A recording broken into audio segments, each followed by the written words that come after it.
आज का सुविचार है, यह मत सोचो कि मुझसे नहीं हो पाएगा, बल्कि ये सोचो कि मेरे अलावा कर कौन पाएगा। मेरे अलावा कर कौन पाएगा। नमस्कार दोस्तों, आपका शॉर्ट हैंड स्टेनो सक्सेस में स्वागत है। आप हमारे चैनल पर नए आए हैं तो चैनल को लाइक, शेयर और सब्सक्राइब करना न भूलें। चलिए दोस्तों, बिना समय गंवाए डिटेल से स्टार्ट करते हैं। 80 बार पर मिनट 5 सेकंड बाद।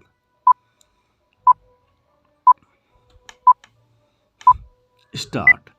महोदय, हमें आवश्यकता है ऐसे संवेदनशील पर्यावरणीय न्यायालयों और न्याय प्रक्रिया की जिसमें सामाजिक प्रतिबद्धता और सतत विकास दोनों संभव हो।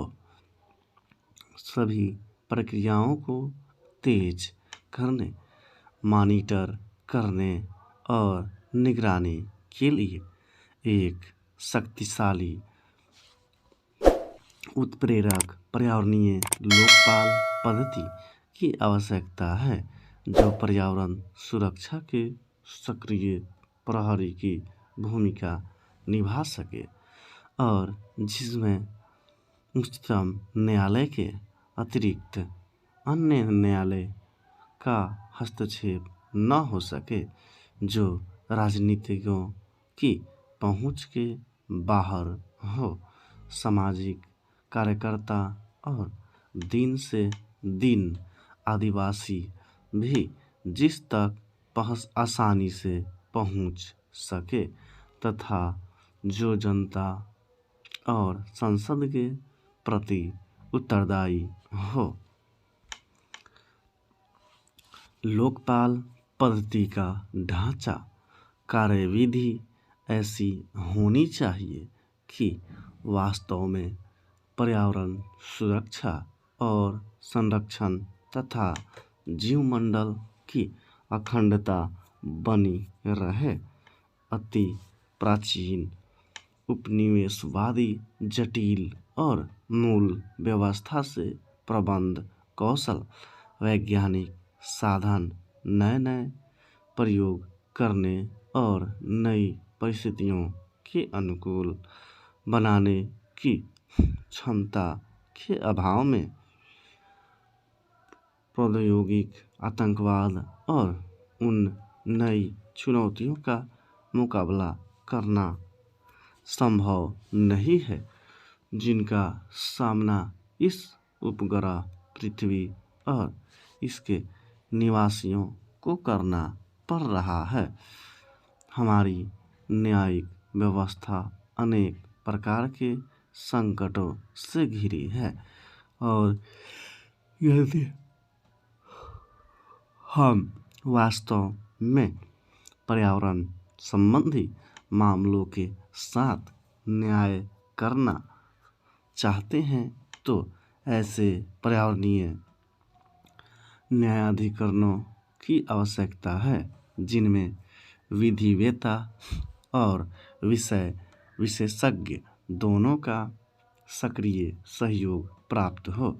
इससे भी अधिक आवश्यकता है एक उच्चाधिकार प्राप्त बहुस्तरीय लोकपाल पद्धति और कार्मिकों की जिन्हें कार्रवाई शुरू करने, जांच करने, निर्णय लेने, निषेधाज्ञा जारी करने के व्यापक अधिकार प्राप्त हों। यह स्वायत्त संस्था होनी चाहिए जिसमें राजनीतिज्ञों और कार्यकारिणी का हस्तक्षेप, पेचीदा नकारात्मक कानूनी अड़चनें न हो तथा कर्मचारियों को सरकारी भय और लालच प्रभावित न कर सके। इन उच्च पदाधिकारियों का चयन प्रस्तावित लोकपाल बिल के अनुसार हो सकता है तथा इनका कार्यकाल निर्वाचन आयोग के समान हो सकता है।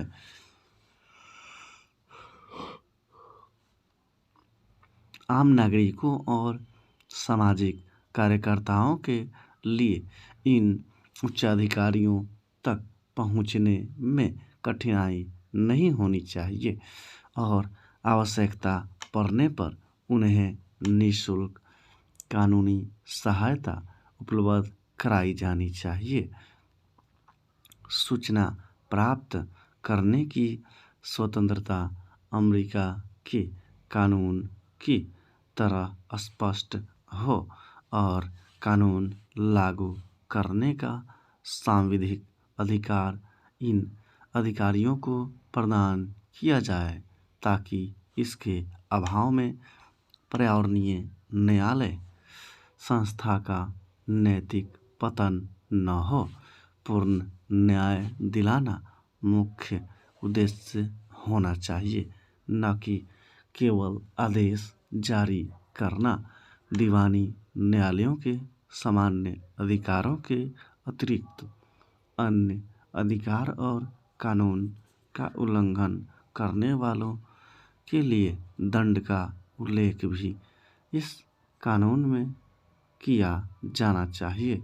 न्यायपालिका, कार्यपालिका तथा प्रशासकों सभी को लोकपाल तथा पर्यावरण न्यायालयों की सहायता करनी होगी। इसके लिए शायद संविधान में संशोधन आवश्यक होगा।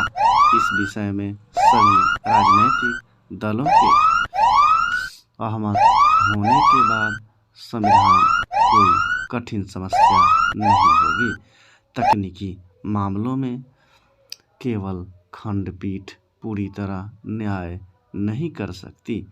इसके लिए इस क्षेत्र में सक्रिय कार्यकर्ताओं की सहायता आवश्यक होगी। स्टॉप। तो मिलते हैं ऐसे ही किसी नए टॉपिक के साथ। तब तक के लिए जय हिंद, जय भारत।